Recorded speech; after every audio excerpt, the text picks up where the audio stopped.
On a separate note, here to talk to us about the importance of volunteering in our communities is, on behalf of FAMSY, Hisham Krayem. Welcome to The Y Factor.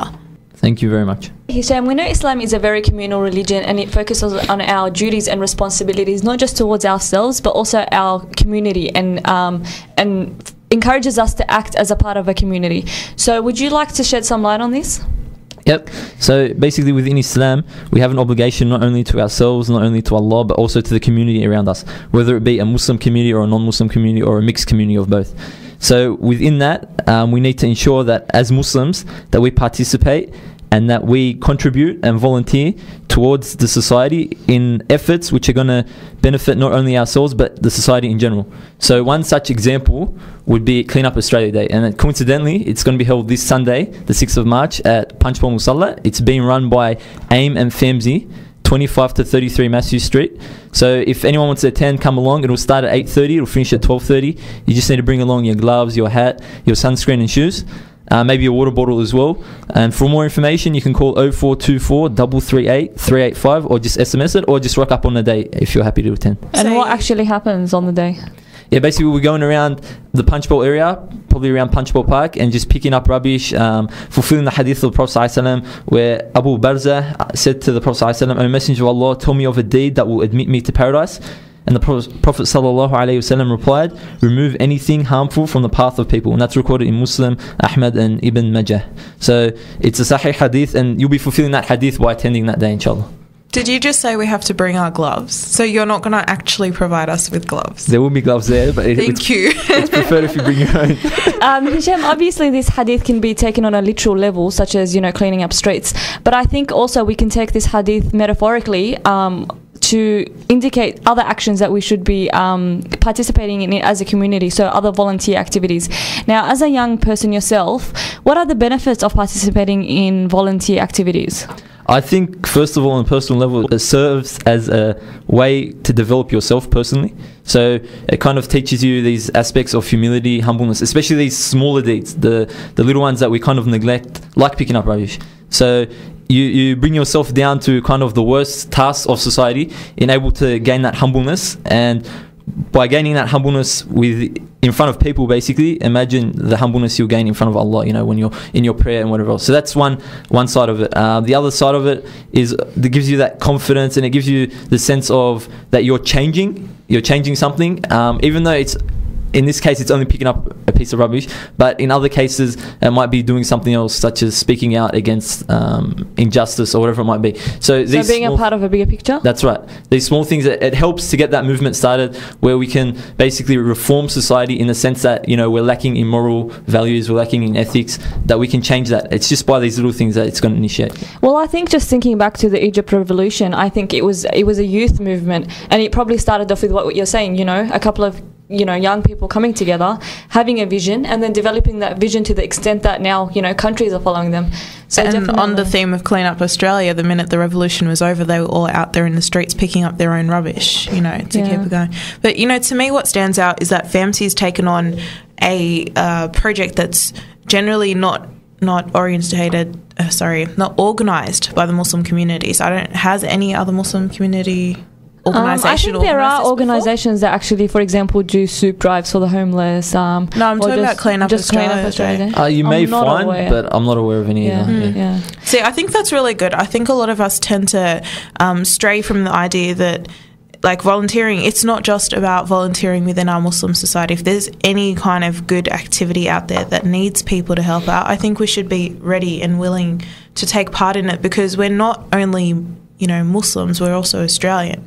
No, you're right. I think that the Muslim community is kind of seen as complacent. So when it even comes to issues like, for example, the firefighters or ambulance services for volunteering, you hardly find Muslims. And I think as young Muslims that have capabilities, we highly encourage our audience out there to just, get out and do something. So as Hisham said, whether it be Cleaning Up Australia, volunteering for your, local council, just anything to show that we're constructive citizens and not just, people that come to this country, abuse it and hate it, I think another good point to make as well, totally agreeing with what everyone's just said, Another good point to make will probably be that what we see now is the concept of a leader has kind of diminished. What is really a leader? A leader is now looked at someone who has privileges and they have power, whatever else. But traditionally, a leader was someone who was a servant. Basically, he was the ultimate servant. And the one who was the leader was the servant of the community, the people around him. So by participating in these type of things which we've just talked about, it brings that concept back to light, where you now realize that as a leader, and in the future the youth will be leaders, inshallah, that you understand that your purpose is to serve people, not to abuse people, what we're seeing now. So it's also initiating that change towards that step, which is reigniting what a leader once was. That's right. I think that's really well put. Well, thank you very much for coming into the studio today, Hisham. Jazakallah khair. We're going to take a short break and we'll be right back. Stay with us. You're listening to The Y Factor on 87.6 FM. Little deeds that I overlook, and you read about it in my holy book. It says, small deeds never overlook. I just can't believe small deeds that I overlook. Can you see? Little deeds that I overlook, and you read about it in my holy book. It says, small deeds never overlook. Picking up trash on the path in a flash, taking glass from the grass as you pass to your class. A smile goes a mile and the sure is worthwhile when a brother's hostile and has been for a while. Put $1 every day in the sadaqah. It may be small, but you do it for the barakah. I know you save it for your polo and your nautica.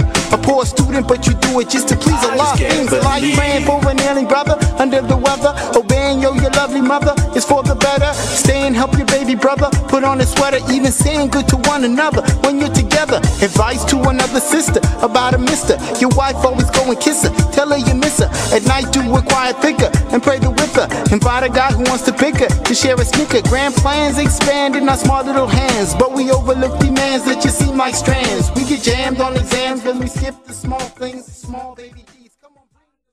Now for our final dash. Okay, so this is your schedule for the next week. Friday, 6:30 p.m. There's the ISOC dinner at the Emporium, $50 a ticket. You've got Sheikh Ahmed Al-Banna and Brother Muhammad Zawood going to be speaking, and the comedian Amr will be there as well. Sunday morning, 9 a.m, there's the Clean Up Australia Day organised by FAMSY in Punch Bowl. That same day at 6 p.m, there's the Isra Good Religion, Bad Religion Forum happening at the Siebel Hotel in Parramatta. And also, Macquarie Uni has an interesting event the 9th of March, inshallah, from 5 to 6:30 p.m, titled, What Would It Mean to Have Sharia Law in Australia? Now, this event is organised by MUMSA, Macquarie Uni Muslim Students Association, and inshallah Sheikh Hitham will be giving a talk. For more information, go on the MUMSA Facebook page, so MUMSA, or you can also go on mumsa.org.au. So for more details, go on mumsa.org.au or check out the Facebook group. Inshallah, it should be a really interesting lecture. And one additional thing, there is a job at a pharmacy that is up for grabs. So if you're unemployed and looking to work in the health sector, have a look at our Facebook page. There's a notice board, and on that notice board you'll find all the details you need if you would like to apply for such a position. Speaking of Facebook, our listeners, please don't forget, inshallah, this week we did have some questions posed to you in our discussion forums, so we would love to hear what you think of these critical issues. And as we said, this show is about you guys. It's to air your grievances, your views and your thoughts. So let us know what you think on Facebook, and inshallah we should have a healthy discussion going there. And like every week, if you still haven't made a Facebook, please feel free to email us on yfactor@live.com.au. If you've missed any of our previous episodes and would like to catch up, we've got all the links to our YouTube channel on our Facebook page. Otherwise, if you go to YouTube, our channel is called Y Factor 87.6 FM. And I guess that's about it for us this week. Yep, that's brought us to the absolute end of our show, and just in time. Yep. On behalf of the Y Factor here, we would like to wish you an awesome week, inshallah, and stay tuned next week for another exciting episode brought to you by the Y Factor. So until then, from us, Assalamu alaikum wa rahmatullahi wa barakatuh. Assalamu alaikum. The Y Factor. When you fall to the floor, I'm the reason you must get up. Love, I'm a blessing from God, so why you don't use me more? It's so odd. You need love, we need love. Love is all we need. Love is all we need. All we need is love. Is all we need. Love is all we need.